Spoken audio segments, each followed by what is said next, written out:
All right, what's up, y'all? Um, First thing, just want to say thank you for those who watched the video earlier and responded. Thank you for the prayers that you've been setting up. Thank you for um, the verses, the books, the videos, the music that you've sent my way to encourage and inspire. Um, that's been a blessing and a lot of key reminders from from you all, and I really appreciate that. I want to thank you for accepting my vulnerability and being being open to that side of me. I have to admit, though, there's something scary about kind of exploring this within myself, um, because I don't know how deep it goes. I I think the experience that I've gone through in trying to deal with the struggle that my mom has, it's obviously impacted me more than I would have acknowledged. Um, Definitely has me questioning my own mental health. That's for sure. But for as scary as it is, and for as uncomfortable as it is, I feel like it's something that I have to do. It's something that I have to continue doing. I have to keep being willing to express what's on my mind. I have to be willing to talk about the emotions. I have to be willing to talk about the anger. I have to be willing to talk about the the um, the resentment. I have to be able to talk about all of that. Otherwise, it could destroy me from the inside, and I can't have that. It might be tough, but you can't conquer the demons that you never face in battle. And these videos, for me, having this outlet where I can just speak and get the thoughts that have been inside of me for years now out into an open space. I think that's gonna be good for me. I'm a little busy in the summer right now, trying to graduate, working and taking the classes that I'm taking. But um, once I have the time and the opportunity here in a little bit, I am going to look into um, talking to someone professionally to continue working through this, because this is just a start. But I want to try to put myself in a better position and in a better place moving forward. I don't want to wait until things get really, really difficult to deal with and to where it's really impacting the other areas of my existence before I try to address something. I want to be more proactive than reactive in this particular situation. With that said, there's a few thoughts. Again, there's a little bit of a fear here, but there's a few thoughts that I just have to get off of my mind. Um, and I'll throw this into another thing that makes making this video even more frustrating is that I did something yesterday that I don't think I've ever done since being up here at Andrews, and uh, I was outside longer than I was inside, whether it was sitting around reading books, just thinking, meditating, praying, talking to God, whatever it might have been. Even to the point of getting out of a meeting at 10 o'clock last night, and then deciding that I was going to go out for a walk. It's dark, it's quiet, campus is dead, but being out there until like 11:15, it was quiet. It was it was peaceful. And I think to a degree that peace, I think it helped at least somewhat. But I ended up coming back and trying to record this video. It was around 1 o'clock, but I didn't feel like I could go to sleep until I had done it. And I forgot to turn on the microphone. So I have a whole 15-minute video where you can see everything, but you can't hear a thing. So that was very frustrating. I thought about doing it again. I said, whatever, man, I'm done. I'm going to sleep. So I did. But I'm finding more and more that being out in nature is something that just helps me kind of recalibrate, recenter. And I spent a couple hours walking around outside barefoot today, sitting and reading some more Steps to Christ, some Bible verses, and I'm going to continue doing that because that's where I feel like my mind has the best shot um, of being in the best position moving forward. Um, where do I go from here? I'm thinking about mental health a lot, and it's tough. If if you relate to this, let me know. If you experience something like this, let me know. I'm not saying that. Just say I'm saying it because I mean that because it's something I'm literally going through right now. My family is going through right now.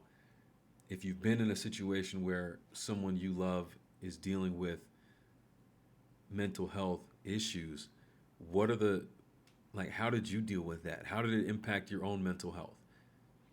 That's a question I don't think I ever asked myself until yesterday. There are these things, and apparently there are some triggers that I have when I talk with my mom, and it's like the things that I know, and the pro tips about asking good questions and listening well. A lot of that stuff, it's like it just disappears in that moment, and it's frustrating. And it's frustrating to be frustrated at the situation when, as my brother said, there's not really anything we can do about it, so it doesn't make any sense being frustrated about it. But I am frustrated about it. I am frustrated about it because there's this thing has been going on at least as far as we know for the last 12 years. And there has been a lot that we have lost and missed out on. Not only that my mom has missed out on, but that I have missed out on, that my siblings, my dad, our family, there's been a lot that we've missed out on. And that's frustrating. When I think about, and that's something maybe I'll go into detail a little bit more about that because I don't remember anything about my own graduation outside of walking across the stage. I remember my brother's graduation more vividly because there was an episode where um, my mom struggled with mental health, kind of got the best of her, and it became this huge thing at my brother's graduation.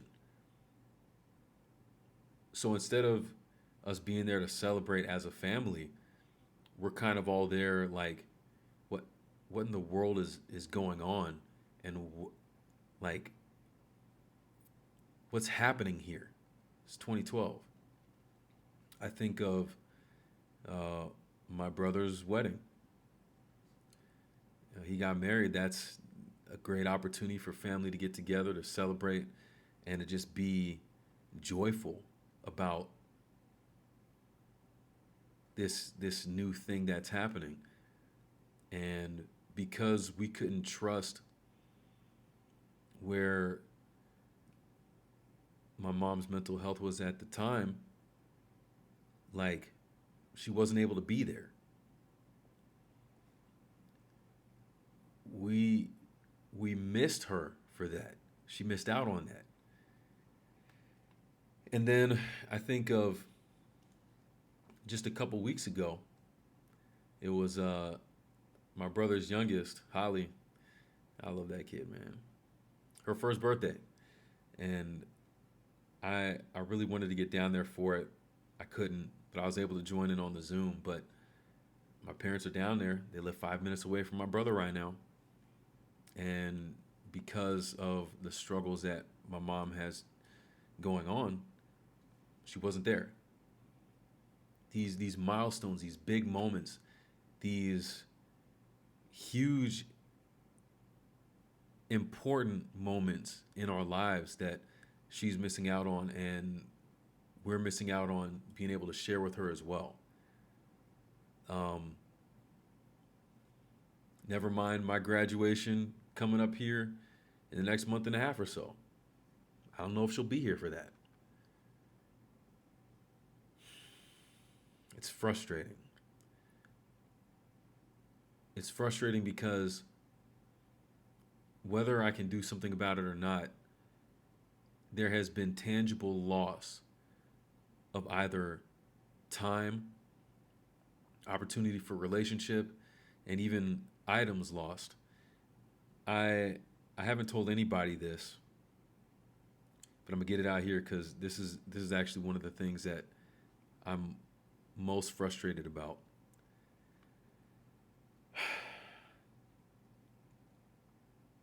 And it may not seem like a big deal, but I'm frustrated about it, so I'm gonna talk about it. All right.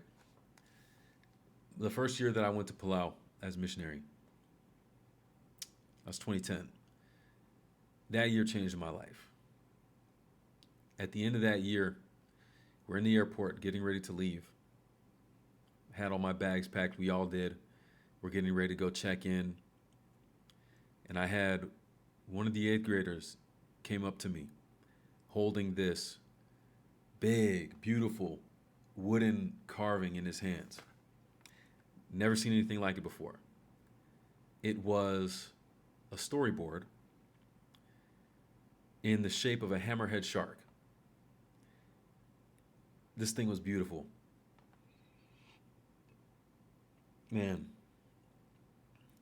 I didn't bring back any storyboards that year except for that one. It was a gift that my student, he gave it to me right when I was leaving Palau. To say that it meant a lot would be an understatement. That was important to me, not just because of what it was as a beautiful piece of Palauan art, but also what it stood for. Well, fast forward a few years to where me and my brother get the call that we need to go home immediately because something's going on with my mom. And I remember pulling up. We're on the road making the last couple turns to get to the house, and we see an ambulance, some cop cars pulling off in the other direction. We didn't know what it was because we were just trying to get home as quick as we could, right? But we pull down into the yard, and we can see that there's a fire going on in the backyard, which is odd because for as many years as we lived there, we never set any fires or anything like that. There wasn't a fire area or anything back there. But there was clearly a fire in the backyard. And a lot of our belongings had been in that fire.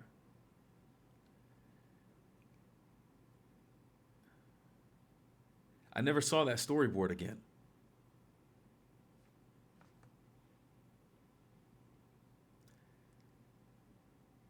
The symbol of probably one of the years of my life that changed the most was gone because of a struggle with mental health. And I'm not saying this to blame anyone. There is a degree to it being what it is, and you have to deal with that. But at the same time, I'm not going to sit here and pretend that it didn't mean anything to me. This is one of the areas, I think I mentioned it before, like where I'm struggling. I know that there are times when my mom is not herself. And I love my mom. I'm going to love my mom. That's how I roll. But I still am wrestling with how I should feel about the things that happen when she's not really herself. That's frustrating. That's frustrating. And there's a whole lot of different factors that go into that for sure. Um, but I think a couple of realizations I've had is that, that statement, perception is reality. I didn't originally believe that. Changed my mind about it. I definitely believe it now. And I think with this, there's a whole, when people are dealing with mental health struggles, their perception is still the reality also. I don't think I realized that until a couple weeks ago. I can't reason with that because we're talking about two different realities that are in conflict. I think there is a good way to bridge the gap in those realities, but I haven't found it yet. I feel like that's something I need to find so I don't get as frustrated in conversations that I have with my mom. Honestly, a lot of that frustration is just because there are a million other things I would rather talk about than this stuff. And there's always so much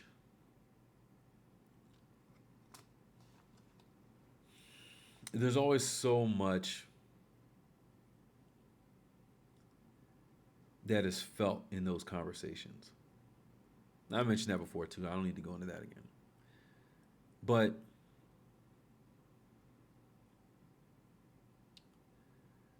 another question I have, and I'll go ahead and say this now if you haven't gotten the gist already. I'm not putting this video out here because I'm giving you some great answer to something that I figured out.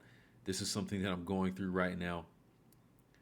And I'm just trying to work through it, ask questions, to look inside, to look above, to see how not only myself but my siblings, my dad, the rest of our family, to see how we can try to make it through.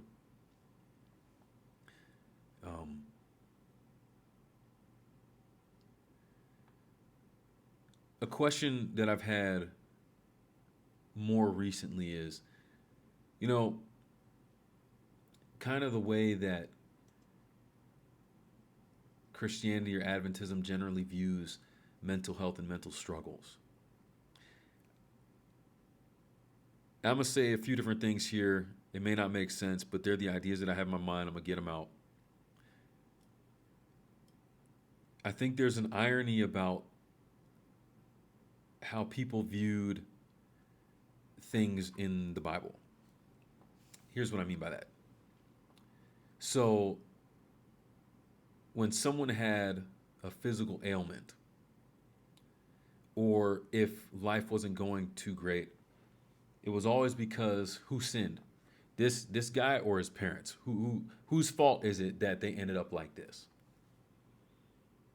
Obviously, we know from that story that it wasn't necessarily anyone's fault.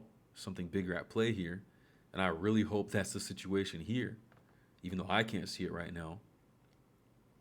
But it's like, man, what am I even trying to say?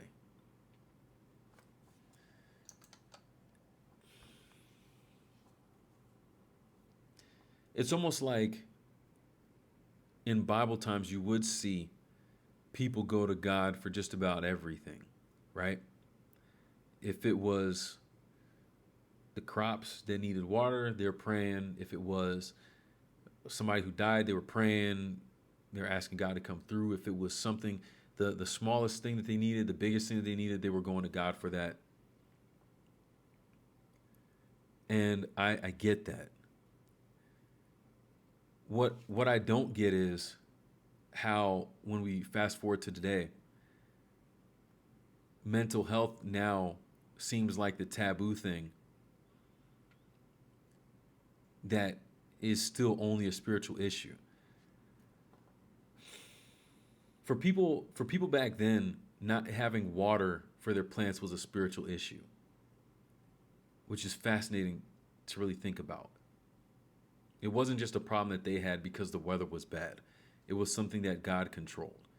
That's why you had the Israelites going after Baal and all of that stuff, Elijah's situation. But today, it's like if you have a problem with the drains in your house, you're going to call the plumber. If you get a flat tire or your calipers lock up and your rotors are burnt like mine were, I'm going to a mechanic. If I fall down snowboarding and break my arm, I'm going to the hospital because there's a doctor there who can fix that. There's specialists for all these little areas in life. If you're going to build a house, you get an architect, you get an electrician, you get an interior designer, you get all of these things because those are the specialists in those areas. And yet somehow, when it comes to mental health or mental struggles, we're not looking to go to any specialist there. Suddenly it's still the one thing that, and if I'm wrong, let me know. But it seems like within Christianity, mental health is that one thing that's still looked at as primarily a spiritual issue and a spiritual problem. And as a result, we're very hesitant to trust doctors or pharmaceutical or whatever medicine might be of a benefit to us, even though that might be some knowledge that God bless somebody else with. Who am I to say? But we separate the mental health stuff from every other issue that we have and say, nope, this one is just a spiritual thing, and everything else, go to those specialists for that. But when it comes to the mind, only pray, only go to God, and only look for, if there's a solution for the mind that doesn't come from God, it's not from God. How did we separate all of this stuff? And I'm not sitting here saying that if you break your arm, you should just pray and hope it gets better. That's not what I'm saying. It's just a question I'm raising because it's just interesting to me how clearly times have changed. But it's interesting to me how this negative stigma is being associated with something like it's still a spiritual issue. People have mental struggles, and and you can only deal with that in a spiritual way. And again, if I'm wrong, let me know. I know that the reason I'm saying this is because the way that I grew up, that's how it was presented to me. If people were crazy in the head or something like that, they were possessed by demons. If they had any kind of mental issue, it couldn't be that they had a hormone that was off or maybe something didn't develop right. It couldn't be that maybe there's something that a psychiatrist or some medicine could do to help balance you out. No. It couldn't be something like that. It had to be something completely spiritual. When did that change happen? If it did. Again, can't emphasize enough. I'm just speaking from my perspective here, and that's not all perspectives. I don't know. I also have to say, I absolutely do believe that God can help us with our minds. I do believe that He can get us into good mental health. I believe that. I also think there's a balance when it comes to taking advantage of the knowledge that other people who have studied the mind and medicine and all these things, I think there's something we miss out on when we completely label something a spiritual issue, and we might be missing out on it to our own detriment because we want to refuse it so much because it's not of God. And yet some of the same people who are against that, they'll be the first people running to the doctors when they broke their leg. So it's a little bit of an inconsistency there is all I'm saying. Yeah. I don't think I have anything else to say in this one here, except that there is a kind of liberation that comes from just being able to talk about this stuff, to speak freely. and all feedback is 1,000% welcome. If my perspective is wrong on something, I want to know.